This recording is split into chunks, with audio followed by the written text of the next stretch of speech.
Hi friends, ఈరోజు ఇంకొక movie చూస్తున్నాను. ఇందాకనే స్టార్ట్ చేశాను, హాఫ్ అయింది సినిమా. అదేం సినిమా పేరు అంటే తెలుగు మీడియం. ఆ అబ్బాయికి ఇందులో పేరెంట్స్కి కంటే కూడా పిల్లలకి ఎక్కువ నచ్చుతుందేమో ఈ సినిమా.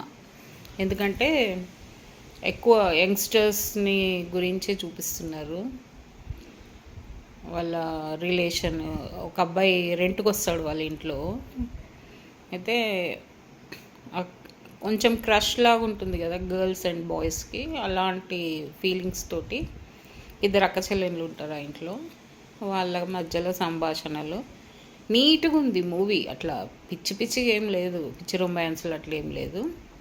నీట్గా ఉంది మూవీ. వాళ్ళ ఫీలింగ్స్ ఏంటో చూపిస్తున్నారు అనమాట. భలే ఉంది మూవీ, మంచి టైంపాస్ మూవీ.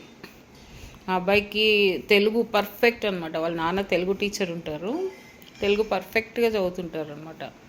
చెప్పడం కూడా ఎవరికైనా టీచ్ చేయాలన్నా అట్లా మంచి మంచి సందులు సమాసాలు అంటారు చూడండి తెలుగులో, గ్రామర్ అవన్నీ కూడా చాలా బాగా చెప్తుంటాడు అనమాట, విడదీసి మంచిగా. ప్లస్ వాళ్ళిద్దరు పిల్లలకి చాలా విషయాల్లో హెల్ప్ చేస్తుంటాడు. వాళ్ళ అమ్మ నాన్న ఇల్లు కట్టుకుందాం అనుకుంటే, మిడిల్ క్లాస్ ఫ్యామిలీ స్టోరీ ఇది కూడా.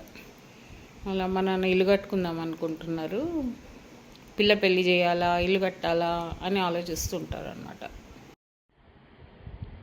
సో వాళ్ళు ఇల్లు కట్టుకునే కళ తీరడానికి ప్లాన్లు వేసుకుంటూ ఉంటారు. మిడిల్ క్లాస్ ఫ్యామిలీస్లో తెలుసు కదా, లోన్స్ తీసుకోవడం, ఆ లోన్స్ మళ్ళీ పే చేయాలంటే కష్టపడడం, ఇట్లాంటివన్నీ కూడా చూపిస్తుంటే మధ్యలో వీళ్ళిద్దరి లవ్ స్టోరీ కొంచెం చాలా బాగుంది మూవీ. నీట్గా ఉంది.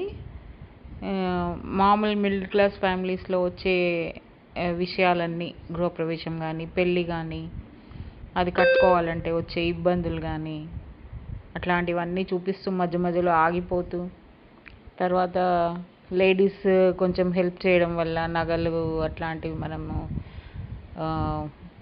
ఇచ్చి కడుతుంటాం కదా ఇల్లు. మనం అందరం కూడా ఫేస్ చేసి ఉంటాం ఇట్లాంటి విషయాలు కదా, ఇల్లు కట్టినప్పుడు, ఈ కాలనీకి వచ్చినప్పుడు అట్లాంటివన్నీ చూపిస్తున్నారు.